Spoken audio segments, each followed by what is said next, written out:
আজকে আপনাকে বলছি, ভাই ভাইয়ের সাথে যে গন্ডগোল আছে আজকেই মিটাতে হবে।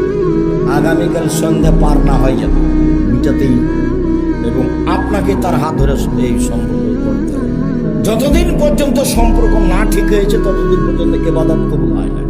ভাই ভাই ঝগড়া করবেন না। আমাদের গ্রামে একদিন দেখেছি দুই ভাই ঝগড়া করছে, দিয়ে সব জিনিসপাতি ভাগ করতে লাগলো, দিয়ে ঢেঁকিটা কেটে ভাগ করে নিল। এটা আমার চোখের সামনে, আমরা দৌড়িয়ে গেছি, খুব ঝগড়া। তারপরে বলছে একজন আর একজনকে, থাম, আমার এই ভিটে বাড়ি তোর কাছে বিক্রি করব না, এমন এক মানুষের কাছে বিক্রি করে যাব যে তোকে গুতাতে পারে। এক ভাই আর এক ভাইকে বলছে। আর আজকে আপনাকে বলছি, ভাই ভাইয়ের সাথে যে গন্ডগোল আছে আজকেই মিটাতে হবে। আগামীকাল সন্ধ্যা পার না হয়ে যাবে, মিটাতেই এবং আপনাকে তার হাত ধরে এই সম্পর্ক করতে হবে। যতদিন পর্যন্ত সম্পর্ক না ঠিক হয়েছে ততদিন পর্যন্ত ইবাদত কবুল হয় না। মৌলানা সাহেবেরা খুব বিপদে আছে। মৌলানা সাহেবরা কি আছে?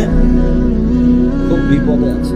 একজন বিপদে পড়লে আর একজন বলে ঠিক হয়েছে, ঠিক হয়েছে, ঠিক উচিত হয়েছে, উচিত হয়েছে। তোমাদেরও তাই অনেক আছে। ভাইজান, আপনাকে সতর্ক করছি, খুব সাবধান।